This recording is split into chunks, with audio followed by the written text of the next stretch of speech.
দেখুন বন্ধুরা, মাংসের ঝোলের রং, মাংস সুন্দর সিদ্ধ হয়ে গেছে, আলুও সুন্দর সিদ্ধ হয়েছে। এইভাবে বাড়িতে বানিয়ে খান। নমস্কার বন্ধুরা, আশা করি আপনারা সবাই ভালো আছেন। কৃষ্ণা কিচেন বালিচক চ্যানেলে আপনাদের সবাইকে স্বাগত। আজকে যে রেসিপি আমি আপনাদের সঙ্গে শেয়ার করতে চলেছি সেটি কোনো রকম স্ক্রিপ্ট না করে সম্পূর্ণ দেখুন এবং নিজেরা বাড়িতে এইভাবে রেসিপি ফলো করে বানিয়ে খান। তবেই না বুঝতে পারবেন কৃষ্ণা কিচেন চ্যানেলের প্রত্যেকটি রেসিপির কতটা গুরুত্বপূর্ণ। আজকে আমি আপনাদের দেখাবো দেশি খাসি অর্থাৎ ব্ল্যাক বেঙ্গল গোট, ভীষণ স্বাদের মাংস। এই মাংস কিভাবে একদম পাতলা এবং লাল টকটকে ঝোল করা যায়, যা গরম ভাতের সঙ্গে বা রুটির সঙ্গে ভীষণ উপযুক্ত খাবার। কিভাবে তৈরি করবেন আপনারা মনোযোগ সহকারে ভিডিওটি সম্পূর্ণ দেখুন, কোনো রকম স্ক্রিপ্ট না করে।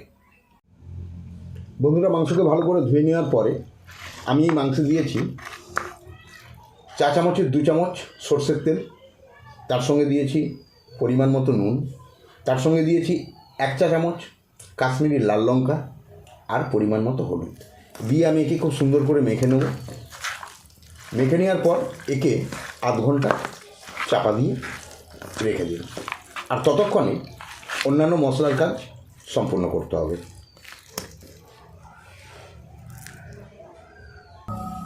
বন্ধুরা, আমি কড়াই তেল দিয়ে নিয়েছি। তেলটি গরম হয়ে গেলে আমি এর সঙ্গে দেব মাংস রান্নার জন্য যে আলুগুলো, সেই আলুগুলো আমি একদম নতুন আলু নিয়েছি।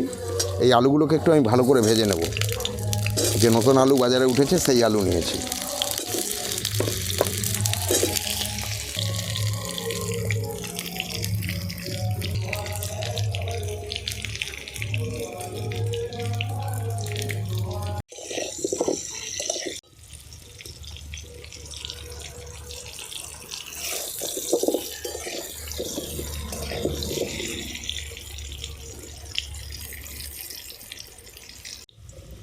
বন্ধুরা, আমার আলুগুলো ভাজা হয়ে গেছে।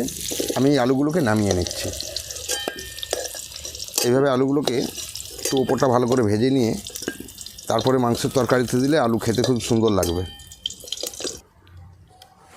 বন্ধুরা, এবার মাংস রান্নার জন্য আমি তেল দিচ্ছি, সরষের তেল। পরিমাণ মতো যে যেরকম তেল খান সেই মতো তেল দেবেন, তবে মাংস রান্নায় একটু তেলের পরিমাণ বেশিই লাগে।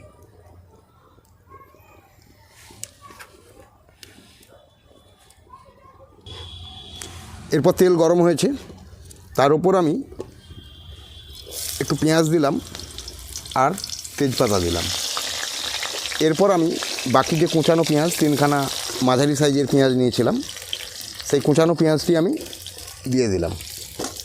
পেঁয়াজটিকে লাল করে ভেজে নিতে হবে।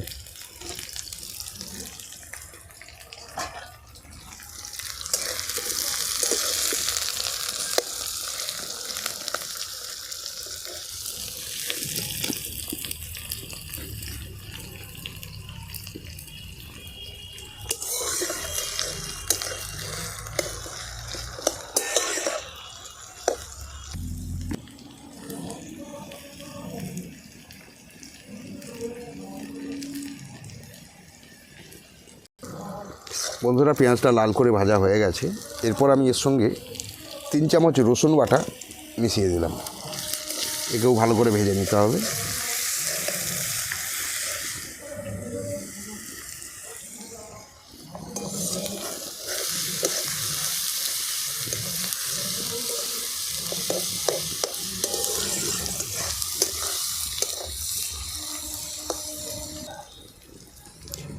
রসুনটা হালকা করে ভেজে নিয়েছি।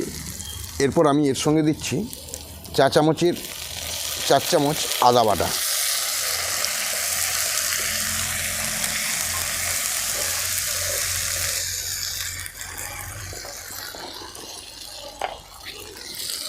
আদা বাটা তেলের উপরে গেলে এটি হালকা চিটচিট করে ফাটতে পারে এবং চতুর্দিকে তেল ছিটকাতে পারে, তাই অল্প পরিমাণে হলুদ দিলাম, তাহলে আর তেল ছিটকাবে না।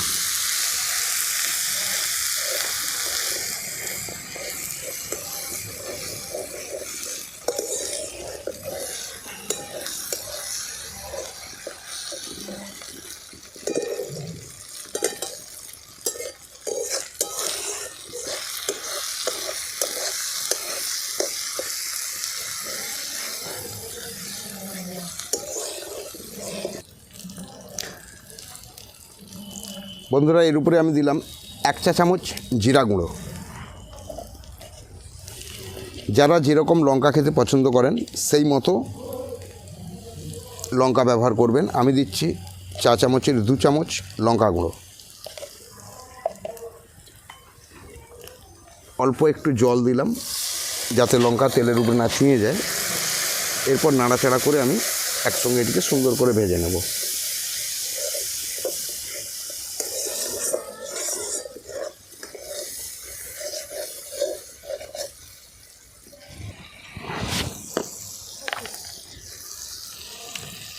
এবারে প্রয়োজন মতো আমি হলুদ দিলাম।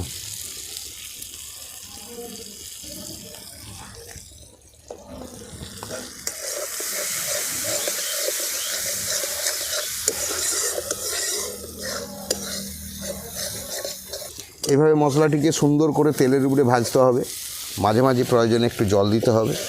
দিয়ে খুব সুন্দর নেড়ে নেড়ে ভাজতে হবে যাতে কোথাও না চুঁয়ে যায়। বন্ধুরা দেখুন, আমার মশলাটা ভাজা হয়ে গেছে, মশলার গা থেকে তেল ছেড়ে গেছে। এরপর আমি এর সঙ্গে দেব মাংস। তা মাংস আমি মাখিয়ে রেখেছিলাম আধ ঘন্টা আগে, সেই মাংস আমি এর সঙ্গে দিয়ে দিলাম।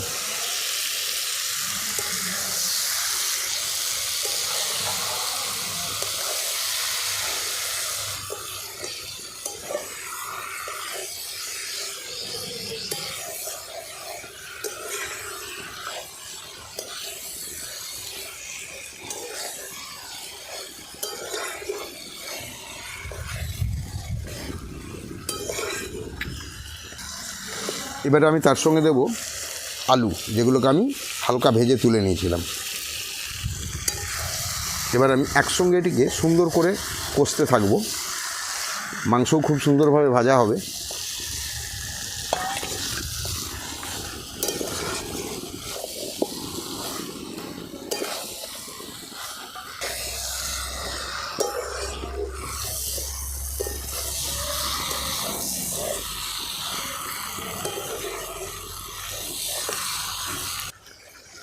বন্ধুরা, এইভাবে মাঝে মাঝে একটু করে জল দিয়ে সুন্দর করে কষবেন মাংসকে, যাতে খুব ভালো সেদ্ধ হয়।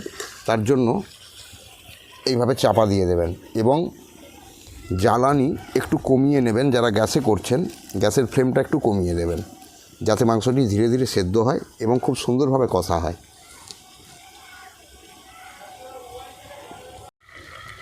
বন্ধুরা, এইভাবে মাংসটিকে 10 মিনিট 15 মিনিট কষে নেওয়ার পর যাতে মাংসটি সুন্দরভাবে সেদ্ধ হয়, তার জন্য এর সঙ্গে একটু জল দিয়ে, হাফ বাটি মতো জল দিয়ে মাংসটিকে ঢাকা দিয়ে দিন এবং মাঝে মাঝেই কিন্তু ঢাকা খুলে ওকে নাড়াচাড়া করতে হবে। এতে কী হবে, মাংস খুব সুন্দর সেদ্ধ হবে এবং আলুও খুব সুন্দর সেদ্ধ হবে।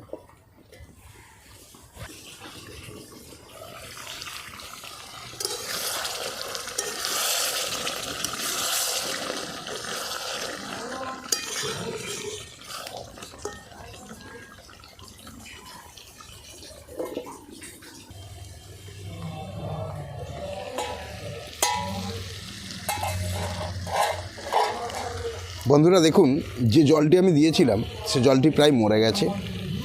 মাংস ধীরে ধীরে কষা হচ্ছে এবং মাংসের গা থেকে তেল ছেড়ে বেরোচ্ছে। এইভাবে নাড়াচাড়া করে আর চাপা দেওয়ার দরকার নেই। এবারে এই কষাটিকে সম্পূর্ণ করতে হবে। যখন খুব ভালোভাবে তেল ছেড়ে বেরোবে মাংসের গা থেকে, তখনই বুঝবেন যে কষানো কমপ্লিট হয়েছে। আরেকটি কাজ এই সময় করবেন, মাংস প্রায় জল দিয়েছিলাম, সেদ্ধ মোটামুটি ভালোই হয়েছে। তো কতটা সেদ্ধ হয়েছে এটা বোঝার জন্য এক পিস মাংস তুলে খেয়ে দেখুন। আমি মাংস মাখানোর সময় নুন দিয়েছিলাম, তাই আমি পরে পেঁয়াজ যাবতীয় যে মশলা দিয়েছি তার উপরে আমি নুন দেইনি। তো প্রয়োজনে নুন, ঝাল এবং সেদ্ধ ঠিকমতো আছে কি না এটি বোঝার জন্য 1-2 পিস তুলে খেয়ে দেখুন। বন্ধুরা দেখুন, তেল ছেড়ে গেছে, সম্পূর্ণ হয়ে গেছে কষা। এবার আমি প্রয়োজন মতো, যে যেরকম ঝোল খাবেন সেই মতো জল দিতে হবে। এখানে গ্যাসের ফ্লেমকে কমিয়ে দেবেন, বা যদি আঁচের উনানে বা কাঠের উনানে করেন সে আগুনটা একটু কমিয়ে নেবেন।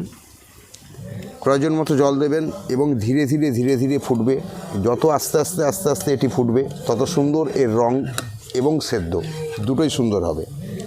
আমি জল দিলাম, এবারে ধীরে ধীরে জাল দেব, আস্তে আস্তে ফুটবে।